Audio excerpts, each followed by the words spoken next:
Okay, guys, so continuation of discussion on what is good, no? Because the question here is what is really good according to ethics? And we are going back to the definition of Aristotle. Okay, Aristotle has written a book in ethics way back in his time, and this book in ethics class would guide us, no? What is good really? Now, Aristotle is talking about different kinds of good. And according to him, these kinds of good are actually working together for us to experience, for us to identify what is really good. So one, honorable good. So there's honorable, there is pleasurable good, and then the other one is useful good. Now let's talk about the honorable good. When I say, guys, honorable good is considered to be honorable because in itself, it's intrinsically good. Okay? It's intrinsically good. Without question, it's good. Without question is needed. Okay? So one, you have virtue, you have health, you have science, you have wellness. No? A very good example perhaps is health. We know that everybody wants health, everybody needs health, everybody is looking for health. That's why class is considered to be an honorable good. Okay, kung baga, no, even if you will ask anybody, hey, do you want health? Do you want a healthy lifestyle? Yes, of course, you would want a healthy lifestyle. You would want a good health. You would want you would want a body without a disease. So that's why it's considered to be honorable good. Now, the next part there says pleasurable good. Plus, when I talk about pleasurable good, just like your honorable good, it also silences the desire and produces joy. When I say class silences the desire, by the time that you will have this, okay, your desire, the one that you're looking for or you're seeking for is already stopping. Okay? For example, if you are finding comfort, by the time that you already have comfort, your desire looking for comfort would stop and it would give you joy. That's the purpose of pleasurable goods. Okay, so class, it says pleasurable. So class one is because sense perceptible good. It also produces pleasure or delight and satisfaction. And one example, for example, is your scientific knowledge. Okay, they refer to that as pleasurable goods. No, it refers to that as pleasurable goods because ano nga ba? It is being referred to as pleasurable good because by the time, for example, that you will have knowledge, you will have the satisfaction that I understand this. Okay, I already understand this and I can already stop looking for this. And it gives you joy. It gives you pleasure to have it. Then the last one is useful good. Now in ethics, useful good has a lot of implications. Look at the definition. It is good, not desired for its own goodness, but for the sake of attaining some other good. Okay? So when I say useful good, guys, it means that by itself, it's not good yet, but through this, you will be able to attain something good. Okay? It is good desired as a means. So oftentimes in ethics students, we commonly differentiate the terms means and ends. So class, means, when I say means, these are the ways. When I say means, this refers to the ways for you to reach the ends. Okay, for you to reach the ends. So if you would look at useful good, your useful good is defined as means.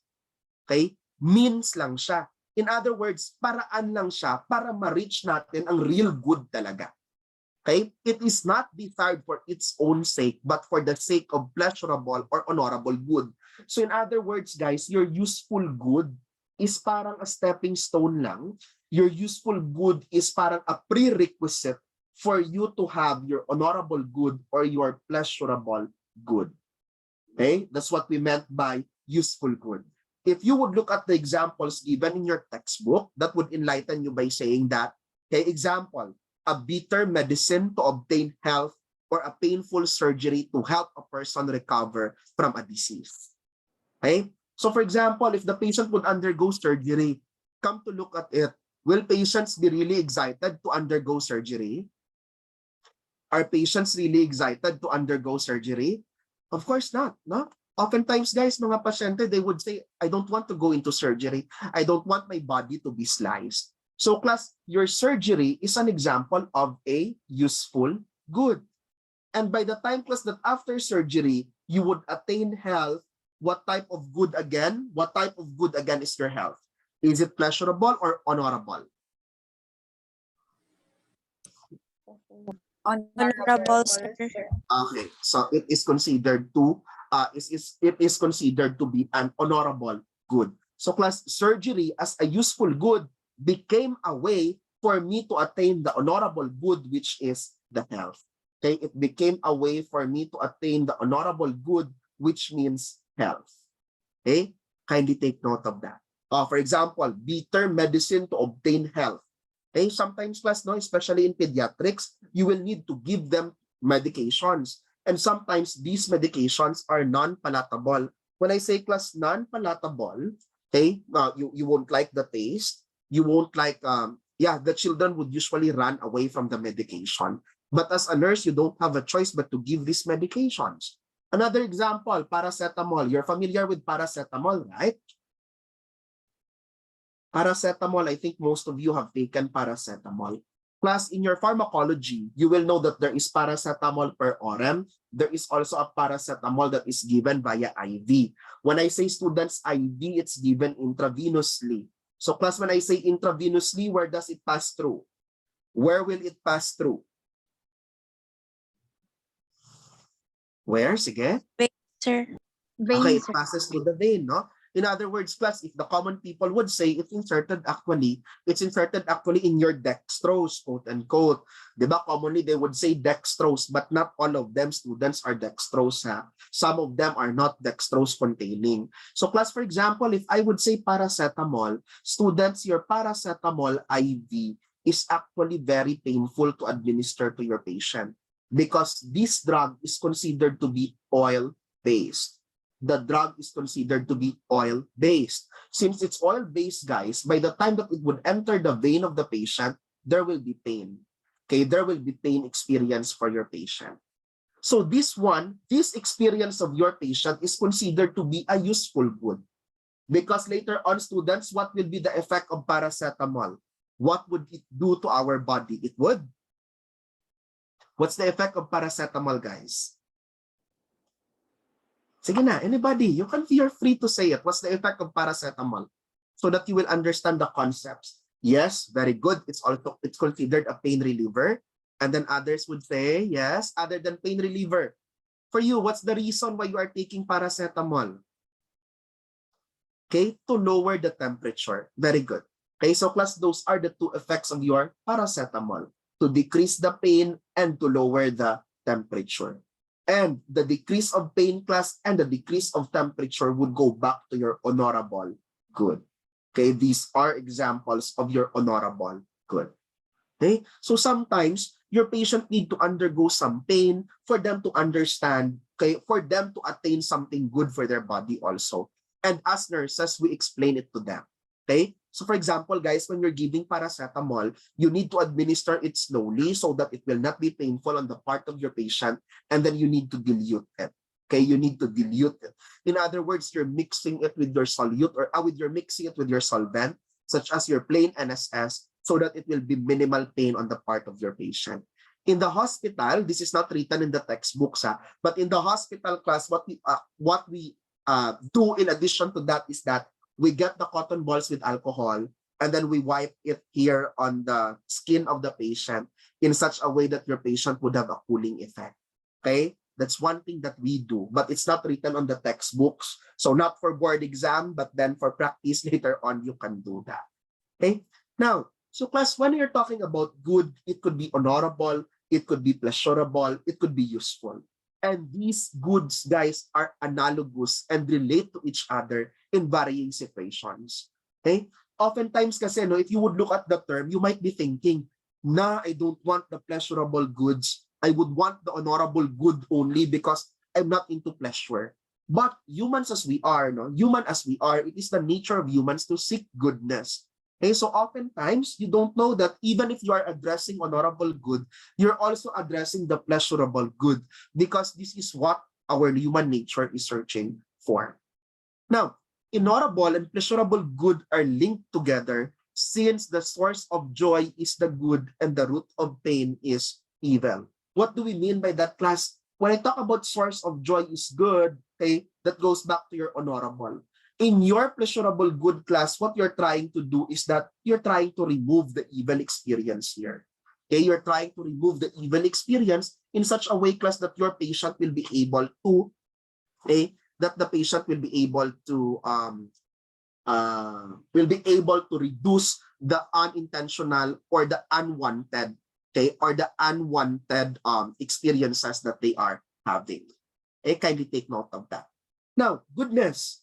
Goodness is objective because one of the things that Aristotle said is that when we talk about the moral good, okay, when we talk about moral good, according to Aristotle, the moral good ought to be empirical. When I say class empirical, it is measurable. It can be observed. I could not just say nga, yes, okay, yes, I'm good because I'm thinking good about you. Okay, or I could not say I'm good because I thought I gave my patient paracetamol. So it's not, no? It's not. It needs to be objective. When I say class objective, can it be observed or not? Okay, can you observe it or not? When I say objective, yes, it can be observed. Take note. When I say class empirical, it can be measured. When I say objective, it can be observed. So for me to say, for example, you've given paracetamol, and then your patient complains, nurse, it's very painful. It's very painful. And then later on, the patient's fever did not even decrease. And then added to that, the patient's fever actually aggravated. No? If that actually happens, if that actually happened, you are not actually helping your patient, but instead you're aggravating the situation of your patient. Okay, instead you are aggravating the situation of your patient. Now, what am I trying to search here? Okay, I'll give you an example. For example, guys, you gave the paracetamol that we were talking about earlier. And then after you gave the paracetamol, okay, the patient's IV appeared to be like this. Okay, the patient's IV or the patient's intravenous line appeared to be like this. Okay, if you would look at it, can you see it on picture? Oh no, it's not visible on picture. Ako po ay nag-i-imagine na may picture po tayo nakikita. Okay, in a while. Sige, para that you will be able to connect it with cases that you can see in the hospital. Nag-i-enjoy pa naman ako ng kaka-search tapos di niyo pala nakikita. No? Okay, so di ba guys, I mentioned no, when you're giving paracetamol, it might be painful. Okay, and then at times your patient will complain. For example, you have this patient. Okay, your patient class is saying after you gave paracetamol, nurse, it's still painful. And then when you look at the IV site of your patient, it appeared like that. Okay, it appeared like that. So class, if it appeared to be like that, actually what happened there is that there is already presence of phlebitis. There is already presence of phlebitis. If you can notice, guys, can you notice the redness? Can you notice the redness? What actually happened here, students, is that guys, no, the line is already not patent. Okay, if you can notice, allow me to maximize the picture. Okay, oh, I think that one is better. It's plus if you would look at this now, if you would look at that, the line actually is not patent. When I say class not patent, meaning it's not inside the blood vessel of your patient. Okay, it's not inside the blood vessel of your patient. So instead of the paracetamol going towards the vein of your patient, it actually stayed under the skin. Okay, it stayed under the skin. By the time plus that it stayed under the skin, what do you think? Is it of help to your patient or you're making him feel worse? What do you think happened? Are you helping the patient or is it worse? The worst. Yes, yes. Okay, you actually made it worse on the part of your patient. Okay, so class, if I would look at that, that's not morally good because the empirics, because the observation tells me that you have not helped actually the patient. Instead, you added problem to the patient. Okay, you added a problem to the patient. That's what happened there. Are you getting the point, guys? Okay? So kanina, earlier, we mentioned that paracetamol may be painful, but after you administer it, it will relieve the pain. But right now, I'm giving you the situation after the paracetamol is administered, it led to more pain because you were not able to assess your patient. If I would go back to ethics, this is not morally good. This is not morally good. As a nurse, you have a responsibility that before you give the medication, you need to assess. That's why if you can notice in health assessment fundamentals of nursing, we are saying assess. Okay, assessment, diagnosis, planning, intervention, evaluation. There is a reason why we always say assess, assess, assess. Okay, that's why we always go back to assess. That's why before you give anything to your patient, you need to assess. Now, so as mentioned, when I say class good, it's objective and it's not a matter of man's subjective take on the goodness of the things. And take note that the default mode of the rational appetite of man is to go after the good. What does it mean? Class, in simple terms, kung matino kang tao, ang hahanapin mo is what is good. Okay? No man in his right mind would go out and say, I need pain. No man in the right mind would go out and say, hey, hit me and hurt me. Because what you are looking for is good. Okay? Look at the example. No? That's actually lifted from the textbook, which says that how does a baby learn that breast milk is its food? No one taught the baby that, right? Okay? No one taught the baby that. And actually, what the baby is doing are actually reflexes. When I say class reflexes, one of the reflex that they have is what you call your rooting reflex. And when I say rooting reflex, what's the baby doing, class? Even if you will place the baby here on the abdomen of the mother, they will become looking for the nipples of the mother. That's what you refer to as rooting reflex. That's one of the reflexes of the baby. No one taught the baby to consume milk. Okay? Yes, the mother may have offered her breast, but the baby also consumed the breast milk because it is the natural inclination of man to look for what is good. And the baby is just looking for what is good for his survival also. Okay? When I talk about kasi reflexes, these are your survival instincts. Okay? Kindly take note of. Now, what else do we have here? So class, moral good, especially that of the higher moral, is acquired through exercise of virtue and reason. So take note of this. This is an exercise of virtue and reason. So when somebody class does good, according to Aristotle, it could not be possible that, hey, I did good because it's just my instinct. Hey, I did good because feel ko lang. Okay? It's not true, no? Actually, when people are actually doing good to you, according to Aristotle and even other ethicists, they would say that that is because of virtue and that is because of reason. And as I would emphasize, when I say virtue and reason, is that a conscious effort or unconscious? Is that a conscious effort or unconscious?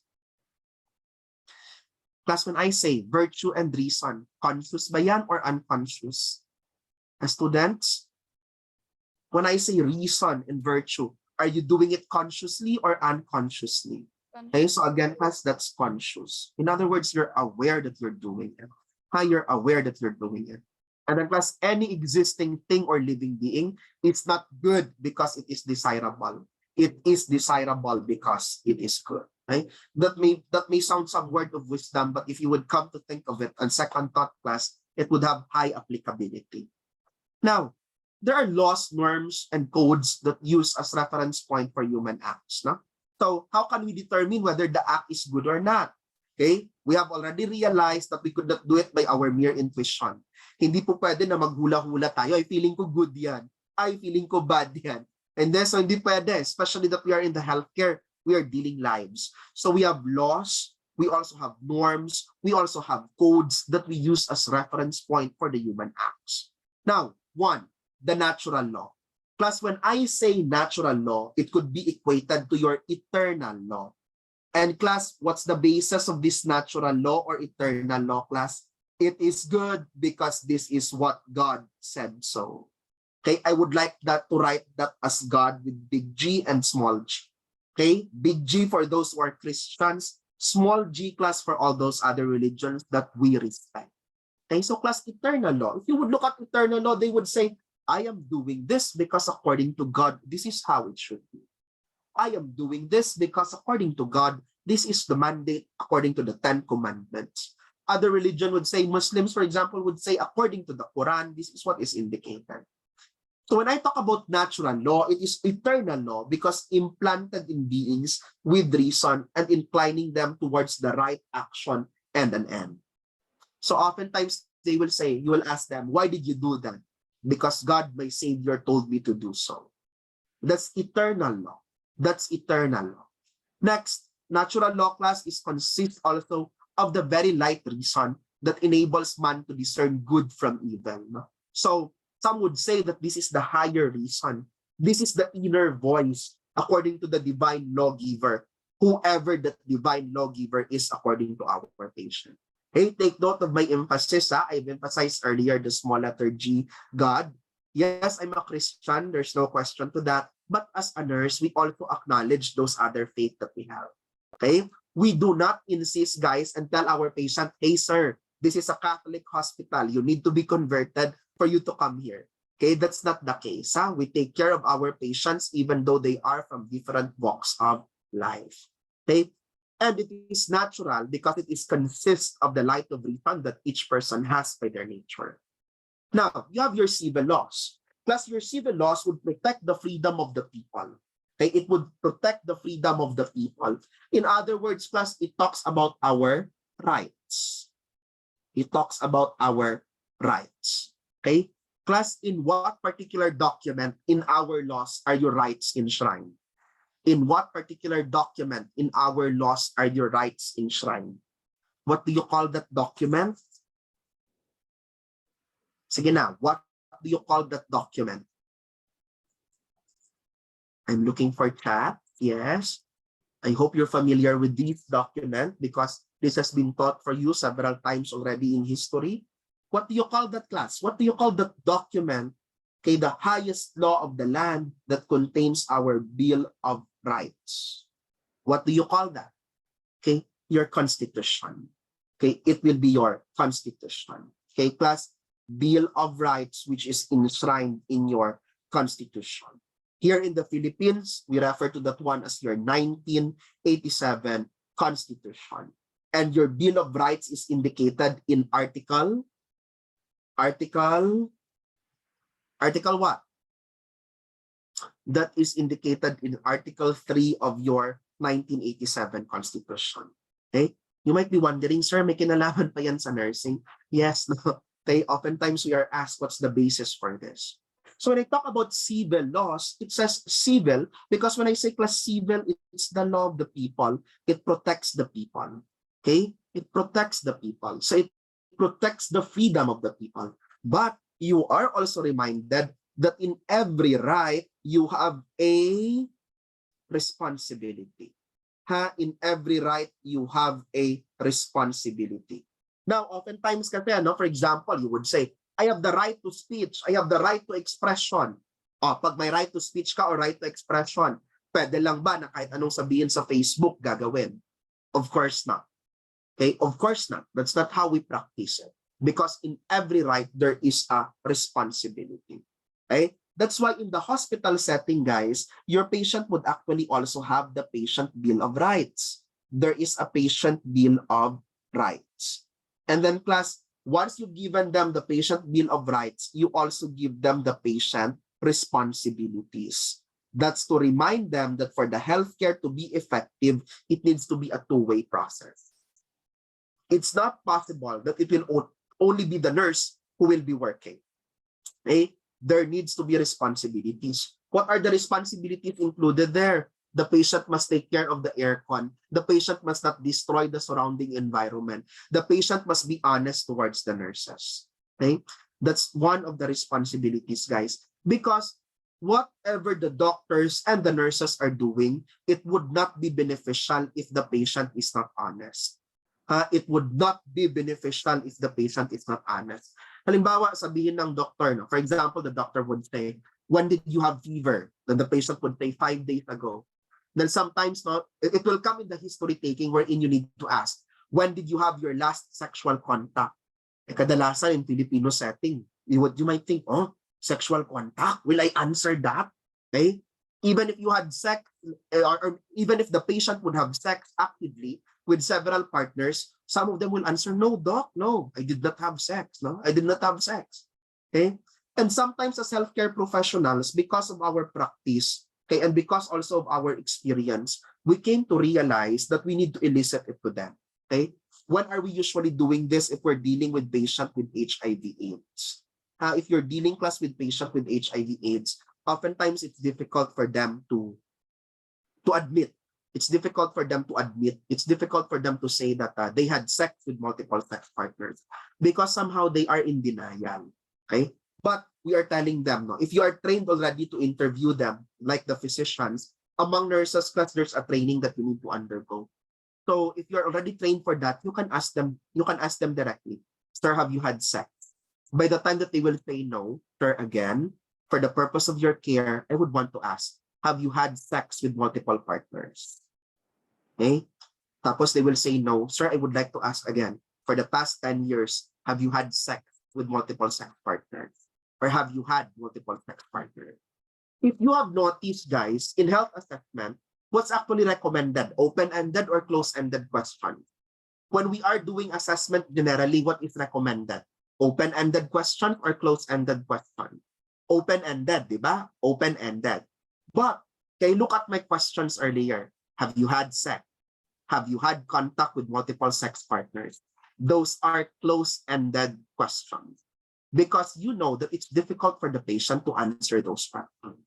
And then plus, if ayaw pa rin, but then we see that the signs are related to AIDS, one thing that you can tell them is that, sir, I would like to remind you that you have a responsibility to tell us the truth.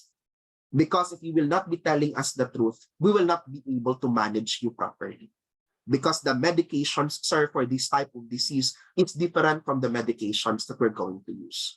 Okay, so you need to orient them. Another example perhaps is your COVID pandemic. During the COVID pandemic, di ba, there was a stigma. Okay, there was a stigma. And people are like, yeah, my COVID. Okay, and then, wow, you will be in news if you have COVID. That's why what's the tendency of people? If they will be asked, are you exposed to somebody who is COVID-19 positive? What's the usual response? No, no. Kahit na exposed, no, no, because they don't want to be stigmatized. They've heard news that stones are thrown to them. No, stones are thrown to them during the stones are thrown to them when it happens. No, when they were diagnosed with COVID-19. Okay, so wala. They're not telling the truth. But then plus you have your communicable disease law. Your communicable disease law requires you to tell the truth. If you will be hiding the truth from the government and then later on it will be known, you will be punished by law. Okay? So plus during the COVID-19 pandemic, my colleagues who are working in the hospital have to go as far as this extent. Because there were times wherein COVID-19 suspects would lie in the triage area. When I say triage area, that's the area where you will be evaluated. Okay? Kumbaga, that's the question area we're in. Were you exposed in COVID or not? Pag na-expose sa COVID, doon ka muna. Pag not exposed sa COVID, okay, pasok. So oftentimes they would lie because they could not avail of the hospital services right away when they will tell the truth. But then what's the result? The entire staff of the hospital was exposed to COVID-19. Okay? Many a times that already happened. Many a times that already happened in the hospital. So my colleagues in the hospital would usually say, sir, I would like to remind you that according to RA, communicable disease law, if you will not report, we have an obligation to inform the police. And then people would actually tell the truth already. Okay? So plus your civil laws provides for rights, it provides also for responsibility. Okay? Because after all, it's to protect the common good. Now, who designed this? This is designed by men of goodwill who are also guided by reason and intellect. Okay? So in other words, class, if you would look at the authors of our Constitution, they were very good lawyers during their time. This was not made by one person. This was made by many people. This was made by many. And then class, if you would look at it also, these laws are also anchored on natural law. Okay, especially if you would look at the Philippine Constitution, diba? If you would look at the Philippine Constitution, that's actually the reason why our preamble is stated on that manner. Okay, look at our preamble. If you can recall our preamble, it says, "We, the sovereign Filipino people, imploring the aid of Almighty God." Diba? It started with imploring the aid of Almighty God. Okay? So class, from that already says that the basis of our Constitution is still the natural law. It's still the eternal law that we have. Okay? So if it goes down, no, later on, if you will encounter patient, if it goes down, class, to what is the basis of what is good or bad, ask what is good or bad based on the religion of the patient, based on the faith of the patient. Oftentimes, class, that would help you go, or oftentimes that would help you decide if what is the best answer that would come for your patient. Okay? Sige, I will be ending the discussion for today on that topic unless you have any questions.